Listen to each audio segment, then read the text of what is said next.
Good morning to you. Welcome to your bite-sized word.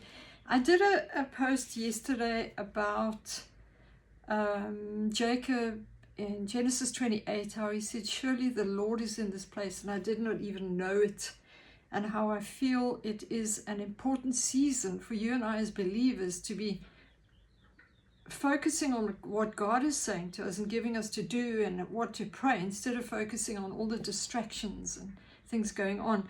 So I ended the session with the difference between hearing and listening, because there are so many believers I come across who say, I can't hear from God.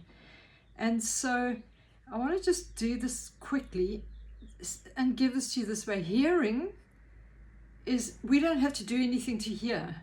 We hear sounds all around us. We hear what other people are saying. But when it comes to listening, we have to intentionally be listening. It's actually active. To listen is an active. So listening happens when we connect with God, when we intentionally focus on hearing his voice. And so in Exodus, speaking about Moses, in Exodus 33, it tells me when God and Moses had a conversation that Moses actually engaged with God. He asked him questions. He said, if I found favor in your sight, what did he say? If I found grace in your sight, it's Exodus 33:13. Show me your way that I may know you and that I may find grace in your sight, and consider that this nation is your people. And so Moses had a conversation with God, engaging with God, which meant that he heard something. He was listening to hear something.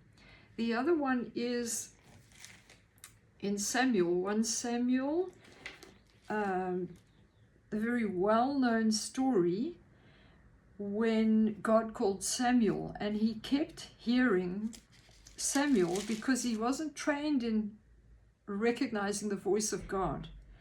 It's in 1 Samuel chapter 3. Because 1 Samuel chapter 3 starts out saying, and the word of the Lord was rare in those days. There was no widespread revelation.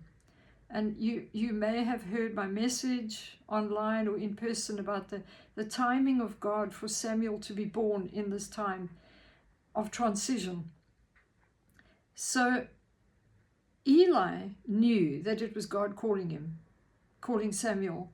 And so he said to Samuel in verse 9, he said, when Eli kept going back to Samuel and saying, here I am, you called me. And Eli said, it's not me who called you. And you recognize this is God calling Samuel. And in verse 9 he said, therefore Eli said to Samuel, go, lie down, and it shall be. If he called you, that you must say, speak, Lord, for your servant hears. And that's exactly what happened. And then the Lord began to speak to Samuel. And so there's some keys for you and I listening to God, that if we listen, instead of just expecting to hear things on the go, which God will do sometimes because he wants to communicate with us, but if we need to hear important things and make important decisions, we have to be actively listening for his voice. And so some keys. The first one, and I covered this, but it was right at the end of my live session, so people may have given up or had to stop listening and go and do whatever they do during the day. And so I just want to give this to you as something to think about. If we want to be people who recognize the voice of God, because everybody can hear the voice of God, but if we're not actively listening or connecting or engaging with God, we might just be hearing all the other sounds going on around us. So some keys to listening to God. The first thing is learn to listen in the stillness. In this world full of opinions and noise, our stillness actually becomes warfare. When we intentionally shut out the noise, it's a message to the enemy. I'm not going to be influenced or governed by all the noise. I'm listening to hear what God will say to me, because God has important instructions for you in the season, showing you what to pray, what to say, what he's doing. He wants you to be up to date with what he's doing. So our warfare becomes shutting out the noise and saying, so we learn to listen in the quiet, in the stillness. Also, one way of being intentional about listening is fixing your focus on Him, not on the problems, not on the things that you want Him to speak to you about, but fixing your focus on Him. Fixing your eyes on Jesus, the author and finisher of your faith. That's what it's about. So wherever you are focused is where your attention goes. So if you want to be listening to hear what God is saying, what are you focusing on? And it's easy to focus on the problems. It's easy to focus on all the arguments and the noise. But if you focus on Him, you're actually actively listening to hear what He has to say and tuning into the frequency of His voice. I also spoke about Jacob and the ladder in Genesis 32 and all the angelic activity that was going on. There's a lot of activity in the spiritual realm in this season. And it's what is God doing and what is the enemy doing? And so what are we going to focus on? It's easy to focus on what the enemy's doing because it's right there in our faces. But if we learn in the stillness to listen to God's voice, it just brings peace and joy, and our attention gets drawn to Him and what He is able to do.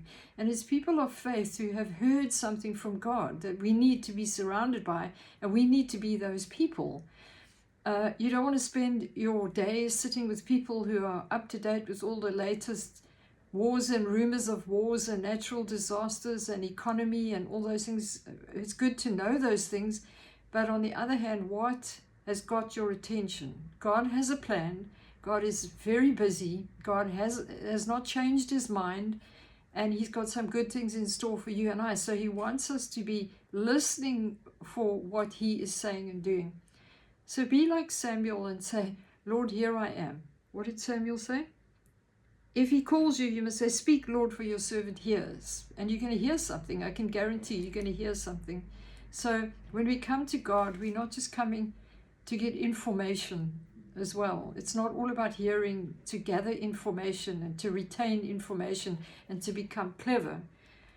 It's about being transformed, because when you hear what God says to you, when you listen in and you hear what God says to you, what He says transforms everything about you, how you feel, how you see Him, how you see your circumstances, and your prayer life is transformed. So it's so important that we are people who listen actively today. So be encouraged with that today. God is waiting to speak to you, and I'm sure He has already been speaking to you.